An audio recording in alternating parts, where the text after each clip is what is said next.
so much Can I less. ask Phil a question? Oh, Phil, sure.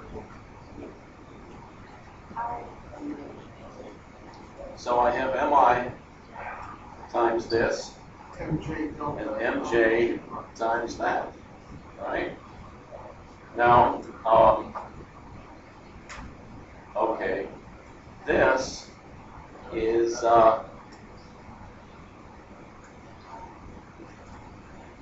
is true why? Because on this side, Right, I was just going to say mi delta alpha I plus, or ij plus alpha g prime, right. It's true. that equals that, right? And then this cancels, and then this times this is certainly, sorry, I lost, oh yeah, mi delta alpha j prime is certainly greater than or equal to mj delta alpha j prime. In other words, this rectangle is smaller than that one. That's all we're saying, right?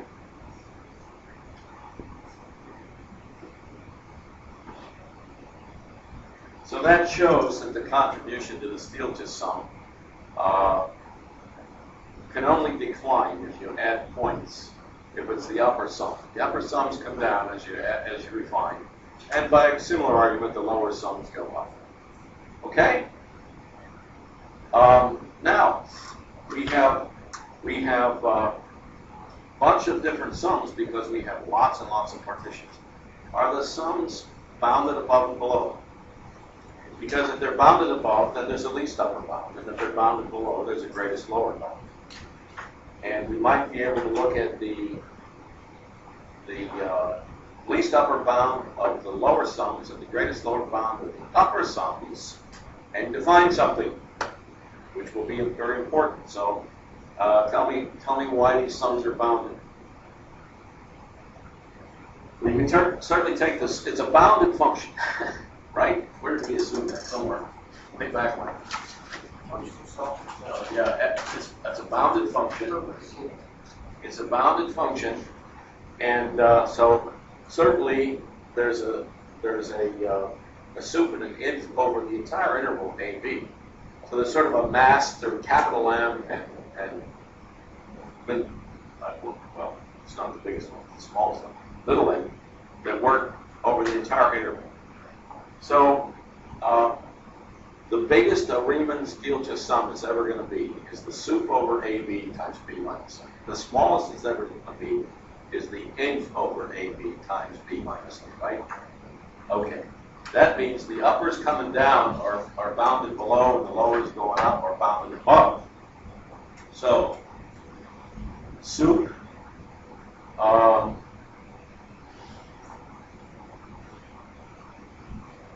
over all the partitions, right, of the lower sum f p alpha exists. Let's call it the lower Stieltjes integral,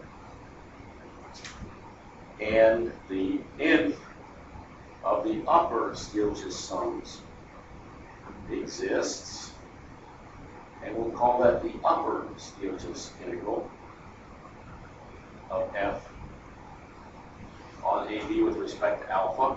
We have those two beasts there. If the lower integral equals the upper integral, that's a common value, which is referred to as the Riemann-Stieltjes integral on AB. So that's the Stieltjes theory.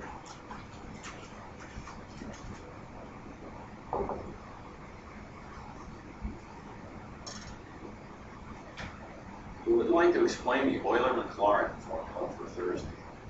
You coming Thursday? Yes. That'd be good for you. What is it? The Euler-Maclaurin formula. What you do is you let alpha be a step function. In fact, you let alpha of x be greatest integer of x. Okay. And then what you get is no change in weight until you hit an integer. And what it does is it changes the integral into a sum. And so you can do something like this if you have the integral f d alpha with that particular weight function. It converts it to something like this, and you can play around and do all kinds of interesting calculations with that. It's kind of like the Dirac function. It pulls out, alpha only changes at the integers. And it's like breaking the integral up from alpha to 1 to 1 to 2. Yeah, well, just think of how, delta alpha is 0 unless you cross an integer. And when you do, then delta alpha is 1. And the f is then f at that integer. So delta alpha is 1, and it pulls out f at that end. So you can get some interesting formulas by doing that, and change sums to integrals and integrals to sums. And of course, the theory then of convergent series can be rephrased in terms of integrals with respect to that measure, or that integrating factor function, I should say, not factor, that's a loaded word. Okay? So, let's see if we can actually integrate some stuff here, or prove some stuff. Let's just ask some basic questions.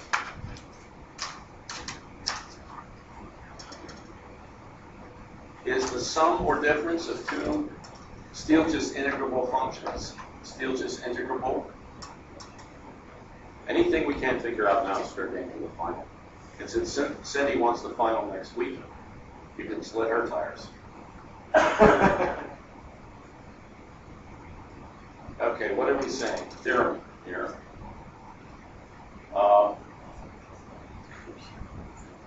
If f and g are Riemann integrable with respect to alpha on AB, Riemann Stieltjes integrable on AB with respect to alpha, then f plus and minus g is likewise. How can we prove that?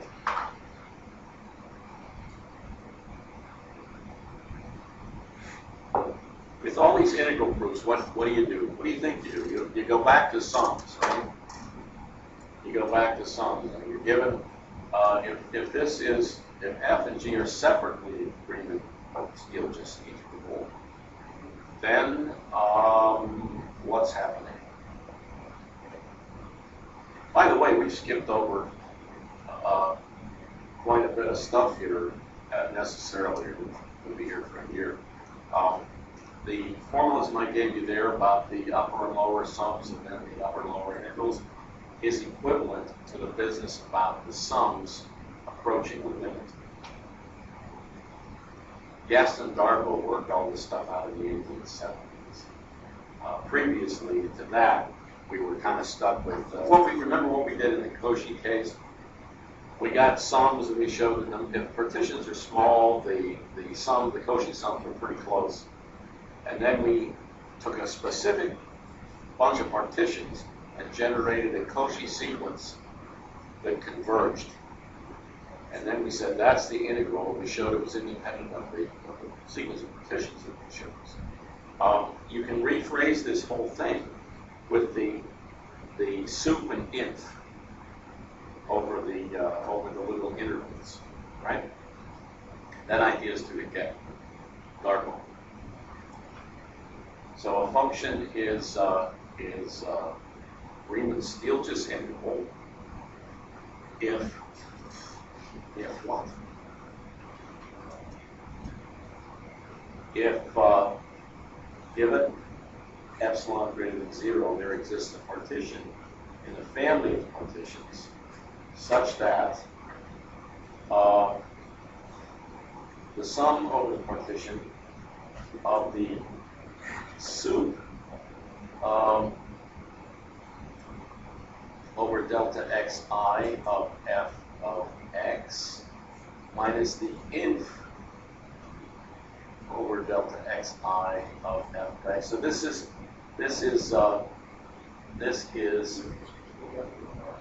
oops.